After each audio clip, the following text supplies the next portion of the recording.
Planning to start an IT consulting business? You might want to think twice. Not because you shouldn't do it.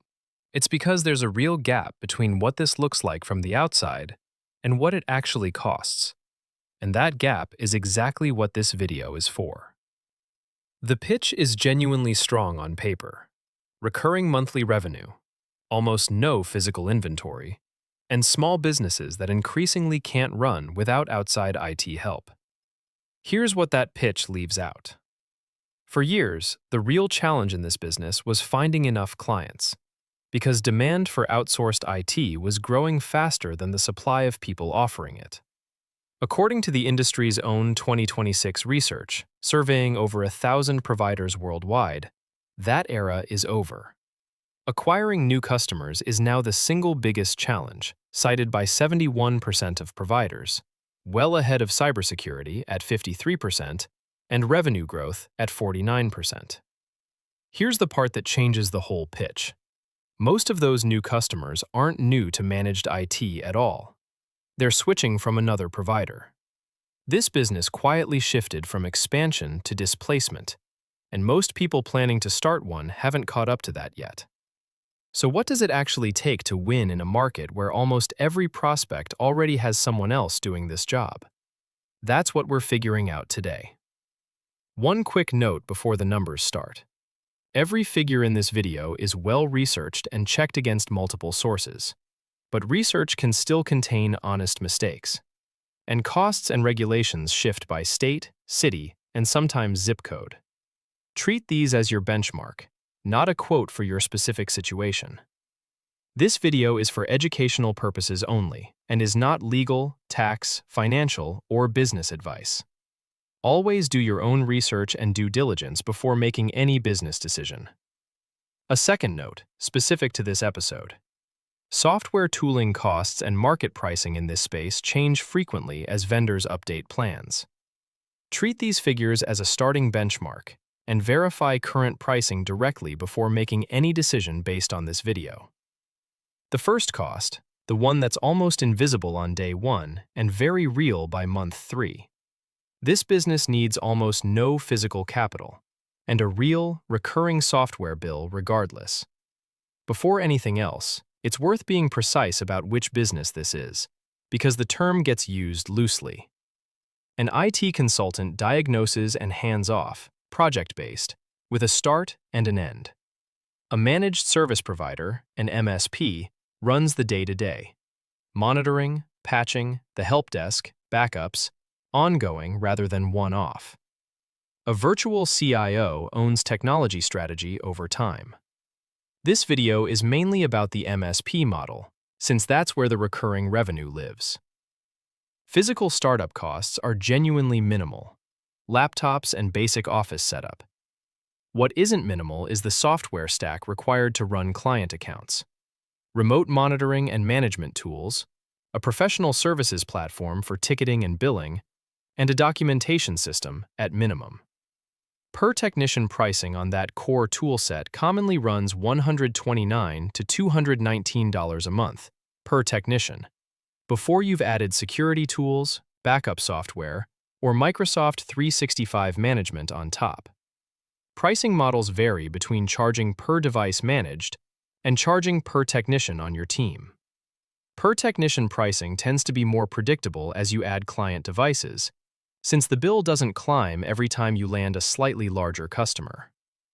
The hidden trap, the one that just changed the entire growth playbook.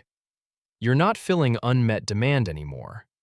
You're taking a client away from someone who already has the account. That displacement shift changes everything about how this business gets built. Convincing a prospect who has no IT support to finally get some is a fundamentally easier sale than convincing a prospect to fire the provider they already have. On top of a harder sales environment, the industry's own data shows average contract values falling and margins under real pressure from rising labor and tooling costs at the same time. That squeeze shows up precisely in the per-seat math. Add together your tool stack cost per seat, typically $25 to $60 for standard small business tooling, $50 to $100 for a security-heavy stack, plus your fully loaded engineer cost divided across the seats one technician realistically supports, and total cost per seat lands at $40 to $70 for a lean, SMB-focused operation, $80 to $120 for a security-heavy one. Here's a real-worked example. An engineer costing your business $110,000 a year, fully loaded, supporting 100 client seats, costs roughly $1,100 per seat per year, about $92 a month, in labor alone, before a single dollar of software is added on top. Cross above that $120 per seat ceiling, and it usually means one of two things. The tool stack has genuine bloat, or the team is carrying too few seats per technician to justify the cost structure underneath it. The real engine, the one that survives a harder sales market, recurring contracts are worth more than one-off projects to a client and to a buyer of the business itself. So in a market this much harder to grow into, where does the real value actually sit? In the recurring contract itself, not the one-time project. Recurring services already make up 37% of total MSP revenue industry-wide, ahead of consulting, one-off projects, and reactive break-fix work combined. That's not a coincidence. A project-based business starts every single month at zero and has to resell itself constantly just to stand still. A recurring contract business starts each month with a known base already secured. That predictability matters even more the moment you consider selling the business. Buyers consistently pay meaningfully higher multiples for recurring revenue than for project income, because recurring revenue is a business asset. Project revenue is just last month's hustle repeated. Ticket volume per client is the other real lever, and it's mostly within an operator's control. A clean knowledge base, real onboarding discipline, and tight scope control commonly hold ticket volume to 0.5 to 0.8 tickets per user per month. A reactive shop with weak documentation and loose scope runs meaningfully higher than that, which directly eats the exact per-seat margin the pricing model depends on.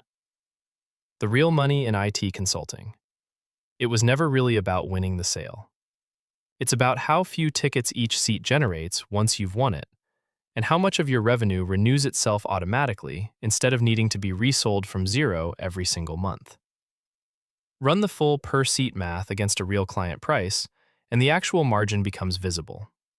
If a lean, SMB-focused operation's fully loaded cost lands at $40 to $70 a seat, and monthly per-seat pricing to clients commonly runs meaningfully above that range for a well-positioned provider, the real margin lives in exactly that gap, not in the sticker price either side of the conversation ever mentions directly. One Real platform's own published pricing shows the tooling side of this concretely. 3 technicians on an annual plan running $6,444 a year, all in, for the core RMM and ticketing platform alone. That's before security add-ons, before backup software, before a single client seat is billed. The operators protecting real margin in this market are the ones treating that entire stack, tools, labor, and ticket volume, as one connected number to manage, not 3 separate line items that happen to share a P&L.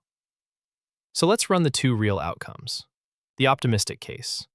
You build your sales approach specifically around displacing incumbent providers, price per seat with the full loaded cost stack calculated, and invest early in documentation and onboarding that keeps ticket volume low per client. Per seat cost holds in that lean $40 to $70 range. Recurring contracts compound as a growing share of total revenue, and the business itself becomes a genuinely valuable asset, not just a collection of billable hours. The realistic case. You market toward businesses with no IT support at all, a shrinking and increasingly competitive slice of the real market, price without fully calculating the loaded per-seat cost, and let documentation slide because there's always a more urgent ticket to answer. Ticket volume creeps well above that 0.8 per user benchmark. Per-seat cost drifts past $120 without anyone noticing exactly when it happened, and a business that looks busy every single day is quietly earning less per client than the pricing model was ever built to deliver. Same tools, same technical skill, same market. The entire gap between those 2 outcomes comes down to whether the business was built around displacement and disciplined per-seat economics, or around hoping the easier version of this market was still out there somewhere. So is it worth it? If you're picturing abundant, easy-to-find clients who've simply never had IT support before, that market has largely already been served, and the data backs that up directly.